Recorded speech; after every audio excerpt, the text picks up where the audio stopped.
Welcome. I'm so excited to be here. I'm so excited to be back too from vacation. Oh, what a fun word and a dream. It was a nice time. It was a nice time with the dogs. I completely forgot to actually say who we were and what we were doing. So I'm still apparently in vacation brain, but this is Beers and Biscuits. I'm Nicole, And I'm Karen. and this is the Dogcast for the rest of us, even those of us who still have vacation. Don't forget to grab your favorite beverage and give your dog a biscuit and enjoy the conversation.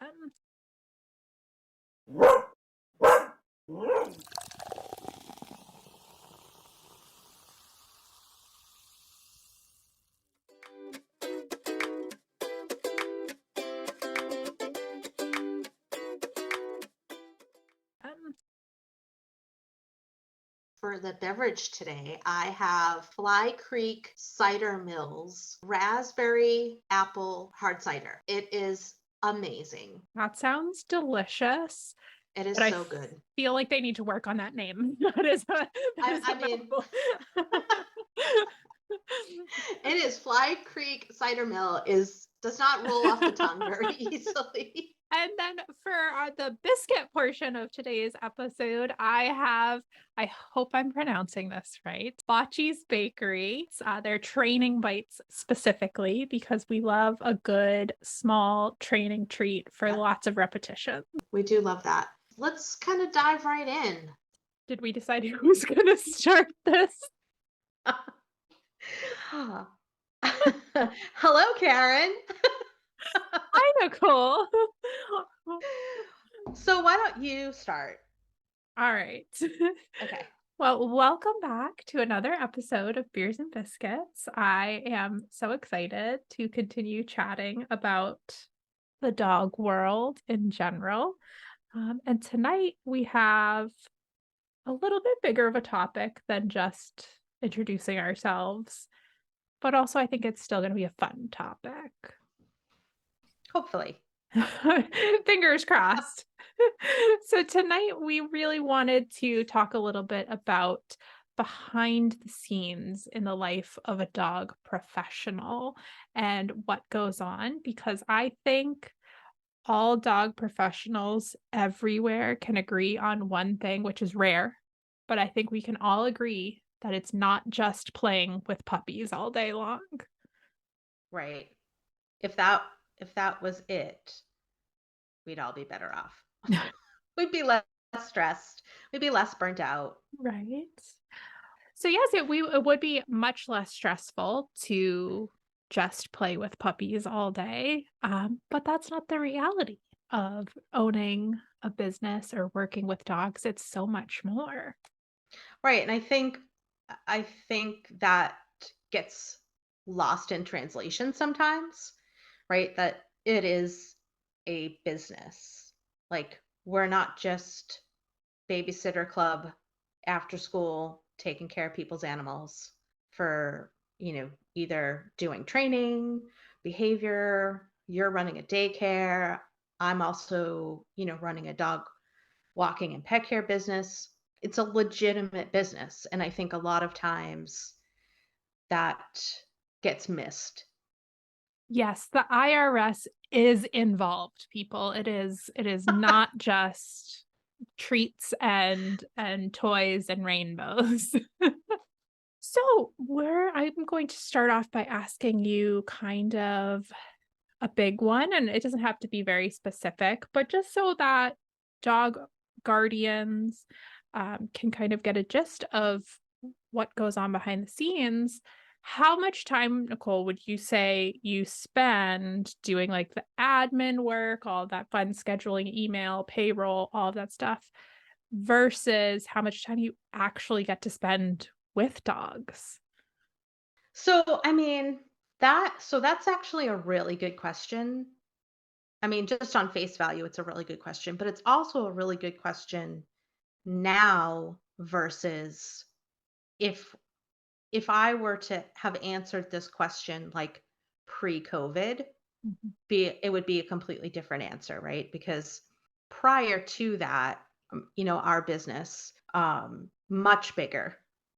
much bigger business. So, I had at that time 9 walkers, about 200 to 250 clients, Wow. doing about 400 visits a week. So, obviously, the more clients and the more visits, there's a lot more scheduling, emailing, things like that that go into that. So at that time, I would say I was probably doing a lot more hands on with the dogs just because we had a larger volume. Right. So, working full time, as in working full time with the dogs, hands on, doing walks, doing training, a full time schedule. And then, and then on top of that, having to fit in part time doing all of the admin type stuff. So a lot of work. Now I am taking more of a limited walking role. So I'm not out with the dogs as much, but I am doing the same amount of paperwork. Can you hear him? A little bit. We've got Peter joining us in the background, making sure that we don't forget dogs are involved. I think the other part of this, though, is this idea that, like, when you say full time and part time, people automatically think full time, 40 hours, part time, 20 hours. But I don't remember the last time I just worked a 40-hour a week to save my soul because it can be, especially in your path in the dog world, it can be a 24-hour job Oh, because yeah. of overnight care. Absolutely. So Right. there is a big discrepancy. It's not we don't just get in our car in the morning and get to work at 9, leave at 5 and walk away. It can be like I start my day at 7:30 and I get done at 7 p.m. So Right. Right. And I think that's important too, is that again, looking at what a pet care schedule is, it wasn't until the last maybe 2 or 3 years, maybe right before COVID, that, we started implementing more rigid and structured hours, like business yeah. hours, that we started scheduling holidays off. I mean, we still work 365 days a year. And Yep. that I think is another thing that people don't understand. Especially in terms of, pet care, dog walking type stuff. But even implementing like, hey, Christmas Eve, we're only going to be open till 5. That's great. But 99.9% of the time, we still have people that are going to schedule a vacation over Christmas. So we're still working. We might not have the regular Monday through Friday dog walks, but we're still going to have that vacation coverage over Yeah. that time frame over those holidays. So yeah, so full time, yeah, 10, 15 plus years of working 365 days a year. The other thing that gets forgotten in this, because you and I were kind of, I don't want to say lucky because we've worked hard for it, but this is our full-time job. But there are pet professionals out there that have a quote unquote regular full-time job. And then on the weekends or at night, they are putting in those hours on top of those quote unquote regular job hours. Right. It's definitely a lot more, I think, than people think of. Certainly I do know a lot of dog walking companies that are strictly Monday through Friday, and they only walk 10 to 3 and that's it. They don't do weekends, they don't do nights. And that works for them. It's just not how we started, so it's a little harder to implement it. Yeah, and I don't think either of us are, sharing our perspective because we're looking for, any kind of sympathy or something. We just are, I at least in my opinion, we're just trying to share that, like I said, we're not just playing with puppies all day. We are scheduling, emailing, all kinds of stuff other than just being with the dogs. Right. I mean, it is at the end of the day, it is actually a full business. So anything that any other small business owner needs to do, we still have to do that, just like they do. And it's a lot of work. It is and, like, for me, another thing that and I'm sure this has to happen to you too, but it's also the messages out of the blue of people you haven't spoken to in forever or just the client you haven't heard from in years going, "Hey, I've got a quick question." And to me, Yes, I'm gonna help you. I'm gonna answer your question, but I don't think that, like, people are, like, randomly sending messages to, like, engineers or, like, tax accountants being like, "Hey, I know it's 11 p.m. on a Tuesday night, but real quick, could you help me with this without me paying for it?" So that side of it too is also exhausting. I think we've talked about this before, and I think I've said it before that, like, if I drive over to Walmart at 7 p.m. and they happen to close at 6, I'm not making a phone call and them magically coming and opening up Walmart for me. Mhm. But there is that, I wouldn't say that expectation, because not, obviously not all clients are like that, Oh but gosh, no. there can be some clients that do have that expectation that, oh, hey, I realize that your hours are Monday through Friday, 8 to 4, but I really need this Sunday at, 3 p.m. And then you get into this kind of push and pull where you want to help people because obviously you love the dogs and you like the people for the most part. Um, but you love the dogs and you love doing it. And so you make yourself available. And I think what ends up happening sometimes is then it's hard to reel that back in. Right. Because once we make two or three concessions of, yeah, I'll work on my day off, then it becomes hard to say no when you really do need that day off. Yeah, so I think it's just this idea that if we can all start to recognize pet professionals as actual professionals, we're not going to see as many trainers and walkers and sitters burnt out and leaving the field. Right. I mean, I'm all for making myself available to people. If you have an emergency, Oh, I'm yeah. all for it. But there are clients that it's just their personality to expect Mhm. that you're going to make a concession for them just because they ask. Or why can't you do this? And it's, I mean, I've had clients tell me before, well, what do you mean? You said you work full time. Well, what do you mean you can't come on a Saturday night? Like, Yeah, well, because I already put in my hours between exactly. Monday and Thursday, and I kind of need some time off. Yeah, I'd like to sleep, see my dog, maybe see my family or just, sleep.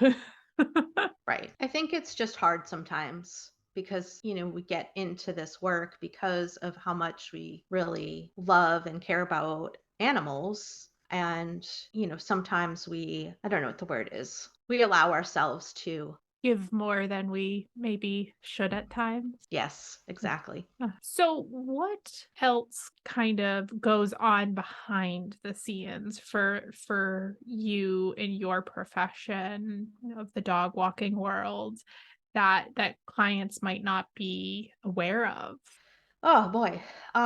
So I mean, just starting things like having to do payroll, having to do taxes, having to do invoicing and accounts payable and accounts receivable. Those are just kind of really the minutia, I guess, of Yeah. what happens. But there's a lot of other things like, I have to keep on top of our insurance, and I have to keep on top of things like, our first aid certifications or our professional memberships, things like that.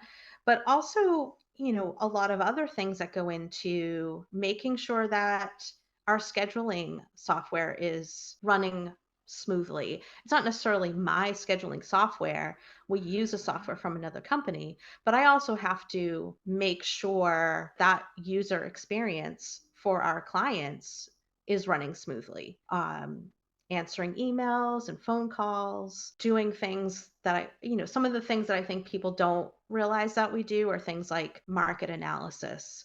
I am constantly running a market analysis on our area and seeing what other companies are charging, what other companies are offering, and where we fall in there. Looking at things like, networking. What are some other companies in the area that we can network with and have a good relationship with that we can, have kind of a mutual referral system with? taking business classes. That's another thing. I've taken all sorts of things like, small business accounting, small business taxes, those kind, all those kinds of things. But I think too, it could even get even a little bit more into the nitty gritty if you really think about it, because there's things like for you, you're driving to clients. So you have to make sure your oil is changed and the gas is filled. And it's all of this. It's not just, like I said, it's not just clocking in and clocking out. It's all the tiny details that you may not think about when you're hiring a dog professional to work with that they've got going on behind the scenes. Looking at things like what's the weather going to be like this week, Exactly. right? Like, I mean, if the weather's going to be the high 90s with ridiculous humidity, I can't be scheduling 4-hour visits for people. Right. Right? So it's like even small things like that, like planning ahead, looking at the weather, looking at even like we'll pull up like traffic closures, things like that. Yeah. Things like that are going to impact us getting to someplace, which is then going to in turn impact how long we are allotting for that visit. Even things like making sure that I have time every week to clean out my car, give it a good little vacuum, give it a good little spritz of bug spray, because I'm constantly having dogs in and out of my car.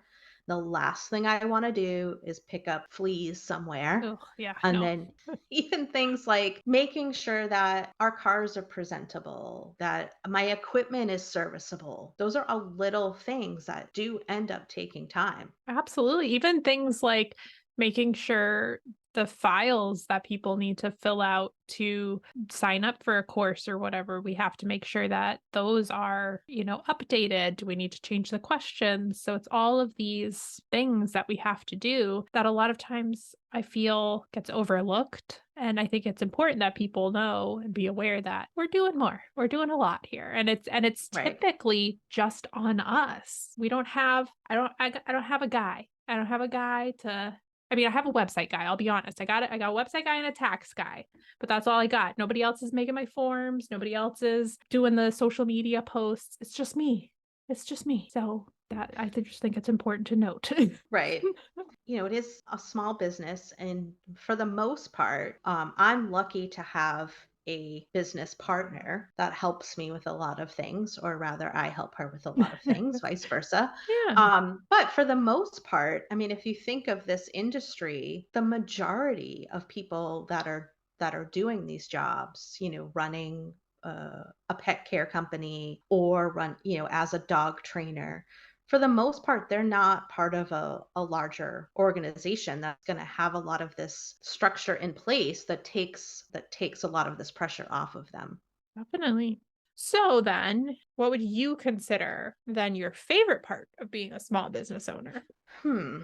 I think it's what anybody would say, right? That I work for myself. Yeah. I don't answer to anybody except for my partner, except for my business partner.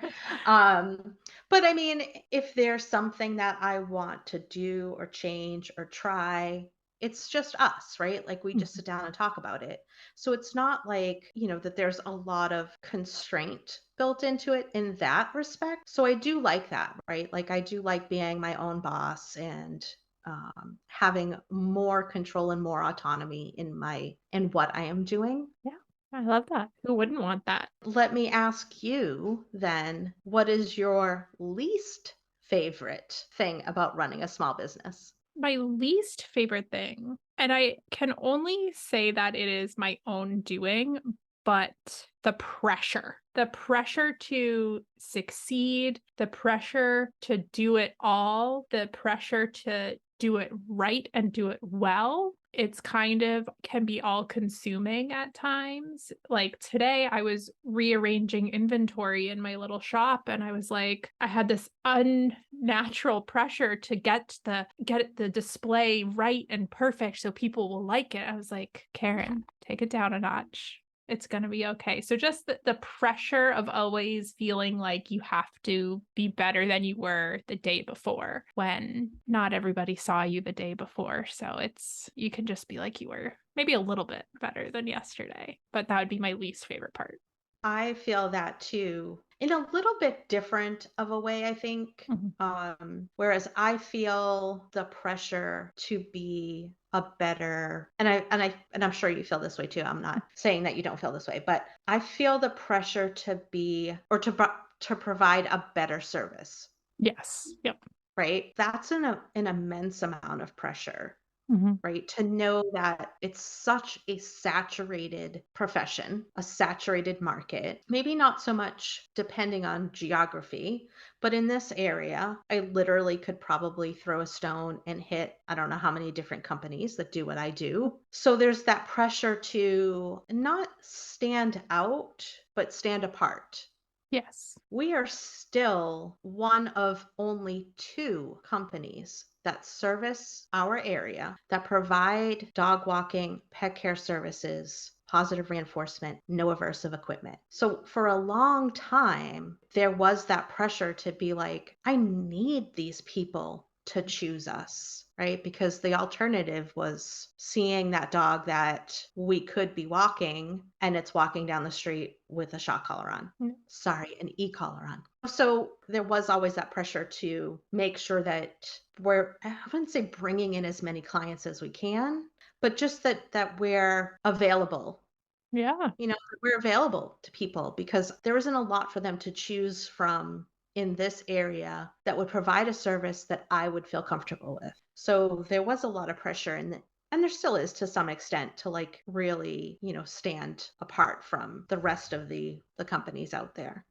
And I think that kind of goes hand in hand with what we were talking about this idea that our day isn't 40 or excuse me, our week isn't 40 hours. It's so much more because we want to be available. We want to help that dog. Oh, we need to help that dog. And then that feeds into compassion fatigue and burnout. And then people leave the industry. And it's all in the same soup pot of why we need those business hours. We need those policies in place that give us a little bit of buffer, a little bit of time away from the business so that when we come back, we're ready and we can take those clients and really make that difference we're hoping to make with that pressure we feel to help as many animals as we can. We're at this point again post COVID, right? We had Mhm. a huge downturn in business because of that, with people working from home and not really needing a dog walker anymore, which I completely understand. But there's this kind of push pull where, well, if we hire more people, then we can take more clients. But then there's, the other half of that is hiring more people means a whole slew of other things, right? So that Mhm. means training more people and paying more people. And it's kind of, it's like if we add more people, we can add more clients. But then if we have more clients, then are we really providing that level of care and attention that I want our standard to be? And then if we don't have those people, then we can't have the clients. And then there's that pressure to be like, but if we don't have these clients, then they're just going to go to Yep. so and so who's going to, Exactly what you're saying because, like sorry, I didn't mean to cut you off, but I get so excited. Like, for you, what you're saying how, like, post-COVID, it's a little bit slower. I feel like post-COVID, it's a little bit busier for me, but that doesn't equal necessarily a good thing because I'm seeing a lot of COVID puppies, and then a lot of the COVID puppies have separation anxiety, and separation anxiety is something I will not touch with a 10-foot pole. So I have right? to source that out. And that's fine.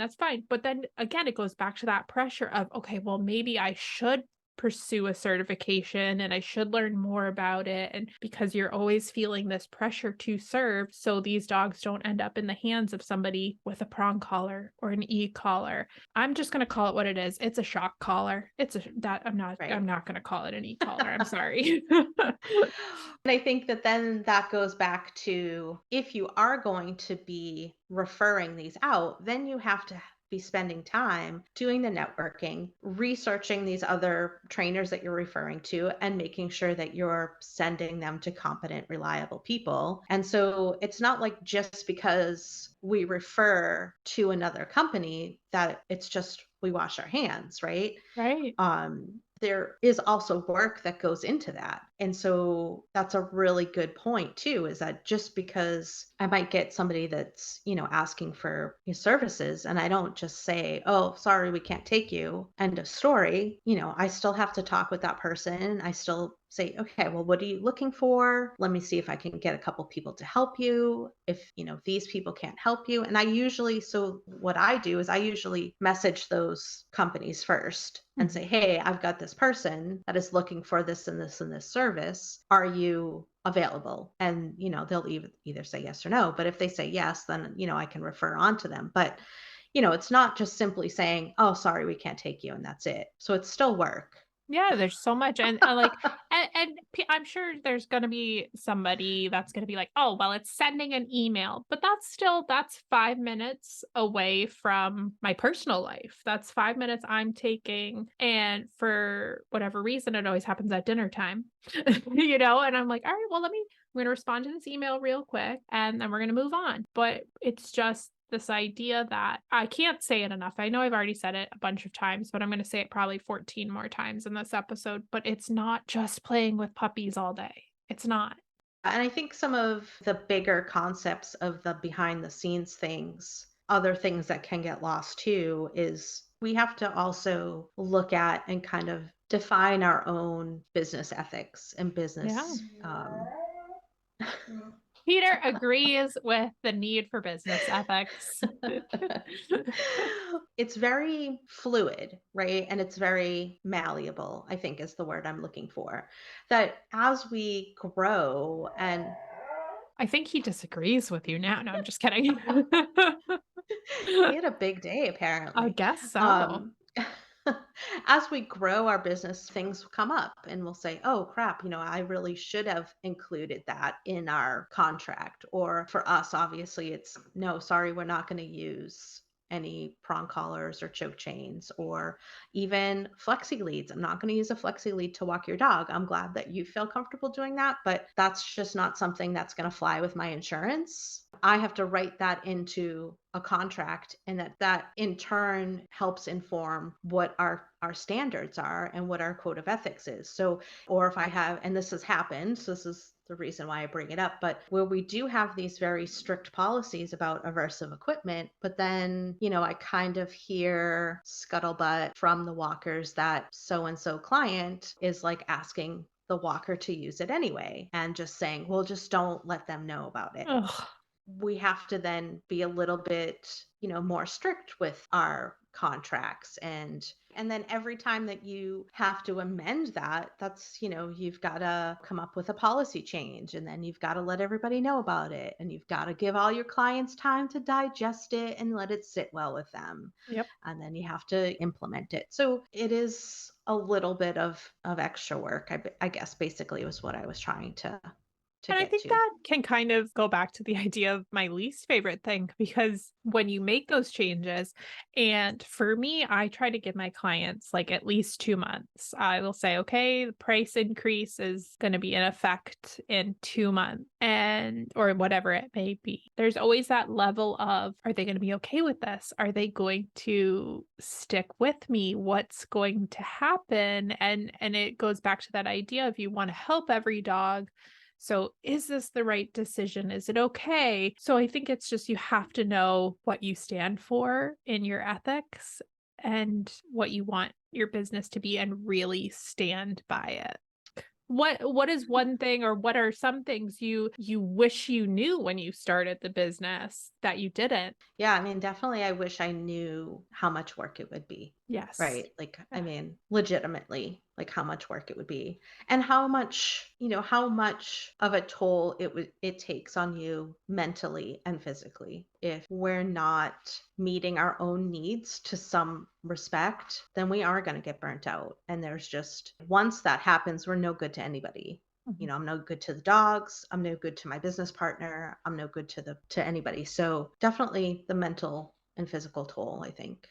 Oh, definitely. I think really understanding your worth and not trying to be everything to everyone. For anybody like starting out, or even, I mean, even for clients, right? Like, I think it's important to understand that if you're not necessarily a good match for that company and that company's not necessarily a good match for you, find another one, because ultimately you have to both of those ends of the equation have to be happy. Knowing now that being true to myself, being true to my ethics, and carrying that through in our business and making sure that we take clients that align with that, it ultimately increases our worth. If I'm just trying to take every client out there because I'm really trying to build up my client base, in the long run, if those aren't necessarily clients that are going to mesh with me or that maybe share my vision of what I want to do with this company or the kind of services that I want to provide, then I'm not really doing myself or the dogs or the clients a service in the end. So definitely knowing where your strengths are, knowing your worth, knowing your value, and not trying to be everything for everybody. Okay, so I'm gonna swap it back to you then, because you stole my question I for you. I'm gonna did. steal your question for me. Okay. Um, so what do you see the future of this industry, and how do you feel like clients can help us get there? I was really hoping that you were going to answer this one, so I don't have a answer prepared. But I definitely see the future of this industry. Obviously, positive reinforcement, more humane methods, but I also hope it's going to be a more collaborative effort and less of these are my clients and you can't have them. There's not enough room for us in this industry, because it was very much that way when I started. If you moved into an area where a trainer was, you were like hexed or something. But I hope that it is a more collaborative effort. We're working together, not just between trainers and other dog professionals, but also I hope it's more collaborative between the clients and the trainers and the walkers, and not just oh, you're gonna train my dog for me, you're gonna walk my dog for me. And I'm not saying that that's every client, because that's not the case, but I'm hoping moving forward that it can be every single client that knows that we're a team, we're in this together. And I think that for me, in my business and in my experiences, the clients can help us get there by first and foremost, just bring the treats. I'm happy to supply them, but it does say in the email I send you, bring some treats with you. So just bring those, and that right there, that's going to help us move forward in this industry. You're so funny. Um, I agree. Like, I feel like there's not necessarily a barrier between us as small business owners and pet professionals, dog trainers, and clients. But I do feel like what you're saying there, we do need to have a little bit more collaboration, right? And I think that we need to have more emphasis on having more qualified and credible professionals and having a lot less barriers for professionals to adopt force free, fear free, more positive based methods across all aspects of pet professions. And that Yes. goes, for everything, for daycares, dog walkers, even Even veterinary vets. Yep. hospitals. Yeah, Look at us. exactly. And so I think the way that clients can do that is by continuing to seek out education, right? The more knowledgeable clients become, the more and better questions that they ask of professionals. And by doing that, clients can actually help us direct and actively make larger sweeping policy changes across this profession. Absolutely. And I think, too, in that same breath, is this idea that as the dog guardian, we have to advocate for our dog. And if we are educated and we know what to say or what questions to ask, we're all going to be better off in the long run, whether you're on one side of the training or you're the trainee. You've got to advocate. And I think we also we can't lead from a place of judgment. We have to lead from a place of Right. empathy. And that's, again, how we move this forward. And I think we also just need to learn how to have conversations with each other again. But we have to meet people where they're at because that's not going to move us forward.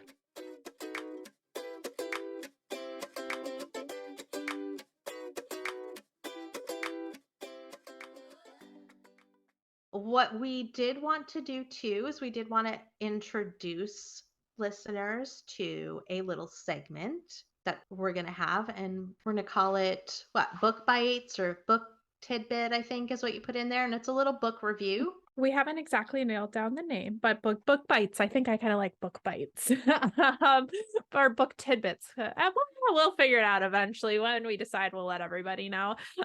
um, but if you are interested in learning a little bit more about the behind the scenes of what goes into a dog business, there is a really great book offered through Dogwise Publishing. The book is called, surprisingly enough, How to Run a Dog Business. Putting Your Career Where Your Heart Is. This book is one that I turned to when I first entered the industry. I started off as a dog walker, then moved to overnight pet care, and then on to training and now behavior modification services. And this book has a little bit of it all, depending on which profession you want to get into, what avenue of the dog world you are looking to explore. This book will help guide you, help give you a baseline to go off of. It's probably not going to answer every single question. You'll still want to take those business courses and figure out the accounting and all that fun stuff, but it is a good jumping off place. So I strongly recommend, if you are interested in this field, to check out How to Run a Dog Business by Veronica Boutelle. All right, so that's it for this episode, and we look forward to you visiting with us and listening to us again in the next episode. And as Um, always, don't forget to give your dog a biscuit from us. yes, don't forget to give your dog a biscuit. Okay, bye. Crushing this today.